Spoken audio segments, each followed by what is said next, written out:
ಕನ್ಯಾಕುಮಾರಿಯಲ್ಲಿ ಜಗನ್ಮಾತೆ ಬಹಳ ಸಂತೋಷಗೊಳ್ಳಂತೆ. ಸಮುದ್ರ ರಾಜನಿಗೆ ಹೇಳಿದಂತೆ, ಮುತ್ತಿನ ಹಾರ ಕೊಡು ಅವನಿಗೆ ಅಂತ. ಭಗವತ್ಪಾದರು ಸ್ನಾನಕ್ಕೆ ಹೋಗಿದ್ದಾರೆ. ಸಮುದ್ರದಲ್ಲಿ ಒಂದು ಮುಳುಗು ಹಾಕಿದರು. ಮುಳುಗು ಹಾಕಿ ಮೇಲೆ ಬರ್ತಾರೆ, ಕುತ್ತಿಗೆಯಲ್ಲಿ ಹಾರ. ಸರಿ, ಅದರ ಬಗ್ಗೆ ಭಗವತ್ಪಾದರು ಯೋಚನೆ ಮಾಡಲಿಲ್ಲ. ಮತ್ತೆ ಮುಳುಗಿದ್ರು, ಎದ್ರು. ಮತ್ತೆ ಎರಡನೇ ಹಾರ.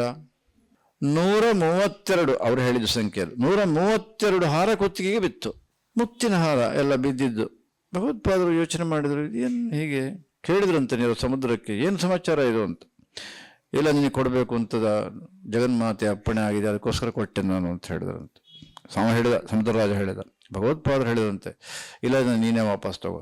ಯಾಕೆ ನಿಮಗೆ ಕೊಡ್ಲಿಕ್ಕೆ ಹೇಳಿದ್ದು ಜಗನ್ಮಾತೆ ಅಂತ ಹೇಳಿದರೆ, ಶಂಕರೋತ್ಪಾದರು ಹೇಳಿದ್ರಂತೆ, ನಾನು ನಿನಗೆ ಕೊಡೋದು ಯಾತಕ್ಕೆ ಅಂತಂದರೆ ಕಾರಣ ಇದೆ.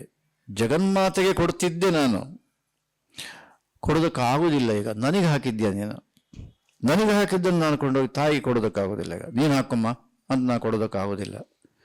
ಹಾಗಾಗಿ ನಿನಗೆ ಕೊಡ್ತೇನೆ, ನಾನಂತ ಹಾಕೊಳ್ಳೋದಿಲ್ಲ ಹತ್ತವತ್ಲಾಗೆ ಅಂತ ಸಮುದ್ರಕ್ಕೆ ಹಾಕಿದ್ರಂತೆ ಅದನ್ನು. ಇದು ಶಂಕರೋತ್ಪಾದರ ಜೀವನ. ಅದೇ ತಿರುಚಂದ್ರದಿಂದ ಬರುವಾಗ ಒಬ್ಬಳು ವೃದ್ಧೆ ಮಾತೆ ಕಷ್ಟದಲ್ಲಿದ್ದು ಭಗವತ್ಪಾದನ ನೋಡಿ ಓಡ್ಕೊಂಡು ಬಂದರು. ಭಗವತ್ಪಾದರು ಅಂತ ಆಕೆ ಗೊತ್ತಿಲ್ಲ, ಸನ್ಯಾಸಿಗಳು ಯಾರೋ ಬರ್ತಾರೆ ಕಷ್ಟ ಹೇಳ್ಕೊಳ್ಳೋಣ ಅಂತ ಓಡ್ಕೊಂಡು ಬಂದರು. ಇನ್ನು ನಮ್ಮ ಜನ ಎಲ್ಲ ಕಡೆ ಮಾಡು, ದೂರ ಹೋಗು ದೂರ ಹೋಗು, ಅಲ್ಲಿ ಹೋಗ್ಬೇಡ ನೀನು, ಅವ್ರ ಹತ್ರಕ್ಕೆ ಹೋಗಬಾರ್ದು, ಯಾಕೆ ಹೋಗ್ತೀಯ ನೀವು ಸ್ವಾಮಿಗಳ ಹತ್ರಕ್ಕೆ ಅಂತ ಹೇಳಲಿಕ್ಕೆ ಶುರು ಮಾಡಿದರು. ಭಗವತ್ಪಾದರು ನೋಡಿದರು. ಭಗವತ್ಪಾದರ ಆ್ಯಕ್ಷನ್ ಏನಿತ್ತು ಅದಕ್ಕೆ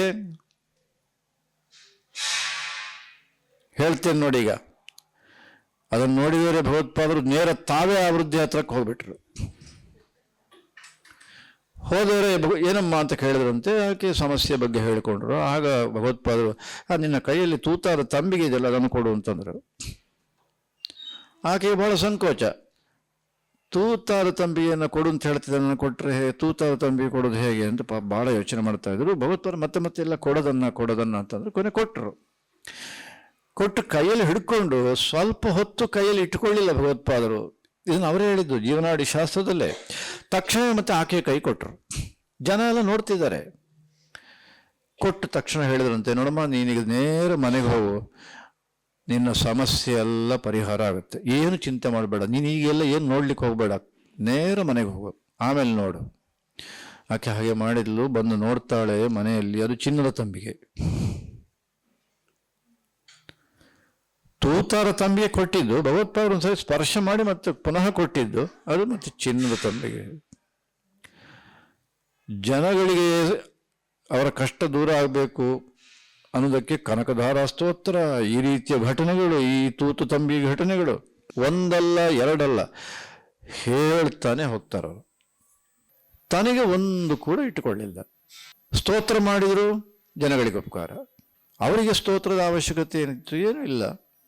ಅಂಥ ಭಗವತ್ಪಾದರ ಒಂದು ದಕ್ಷಿಣಾಮೂರ್ತಿ ಅಷ್ಟಕದಂಥ ಸ್ತೋತ್ರ ಇವತ್ತು ನಾವು ಅಭ್ಯಾಸ ಮಾಡ್ತಾ, ಇದನ್ನು ನಾವು ಬರೀ ನಮಗೆ ಮಾತ್ರ ಇಟ್ಟುಕೊಂಡ್ರೆ, ನಾವು ಅಭ್ಯಾಸ ಮಾಡ್ತೇವೆ ಅಲ್ಲಿಗೆ ಮುಗಿಯಿತು ನಮ್ಮದು ಕರ್ತವ್ಯ ಅಂತ ಕೂತ್ಕೊಂಡ್ರೆ, ನಿಮಗೆ ದಕ್ಷಿಣಾಮೂರ್ತಿಯದ್ದಾಗಲಿ ಅಥವಾ ಭಗವತ್ಪಾದರದ್ದಾಗಲಿ ಅನುಗ್ರಹ ವಿಶೇಷ ಆಗ್ಬೋದು ಅಂತ ನಂಬಿಕೆ ಬಂದರೆ ಸಂತೋಷ.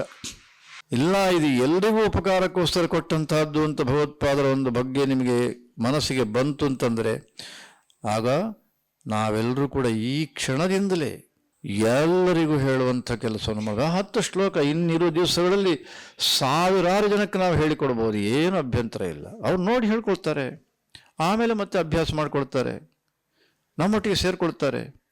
ಒಂದು ಬಾರಿ ಇಂಥ ಸ್ತೋತ್ರವನ್ನು ಹೇಳಿದರೂ ಕೂಡ ಎಷ್ಟೆಷ್ಟೋ ಜನ್ಮಗಳ ಕರ್ಮ ಸವೆದು ಹೋಗುತ್ತೆ ಅನ್ನೋದು ಸಂದೇಹ ಇಲ್ಲ. ಈ ಅಭಿಯಾನದ ಒಂದು ವೈಶಿಷ್ಟ್ಯವೇ ಅದು. ಕೇವಲ ನಾವಷ್ಟೇ ಕೂತು ಮಾಡುವುದಾದರೆ ಅಭಿಯಾನ ಏನು ಪ್ರಯೋಜನಕ್ಕೆ ಬಂತು? ಜನಕ್ಕೆ ತಲುಪೋದು ಯಾವಾಗ, ಹೇಗೆ ತಲುಪಿಸೋದು? ಆ ಕರ್ತವ್ಯ ನಾವು ಮಾಡಿ ಸಾರ್ಥಕತೆಯನ್ನು ಪಡಿಬೇಕಲ್ವೇ? ಆ ದೃಷ್ಟಿಯಿಂದ ಈ ಅಭಿಯಾನವನ್ನು ನಾವು ಯೋಚನೆ ಮಾಡಿರೋದ್ರಿಂದ ನಾವೆಲ್ಲರೂ ಕೂಡ ನಮ್ಮ ಜವಾಬ್ದಾರಿ ನಾವು ಪಾರಾಯಣ ಮಾಡೋದು ಅಷ್ಟೇ ಅಲ್ಲ, ಇಡೀ ನಮ್ಮ ಬೆಂಗಳೂರು ಮಹಾನಗರದ ಜವಾಬ್ದಾರಿ ನಮ್ಮದೇ ಅಂತ ನಾವೆಲ್ಲರೂ ತಿಳ್ಕೊಳ್ಬೇಕು.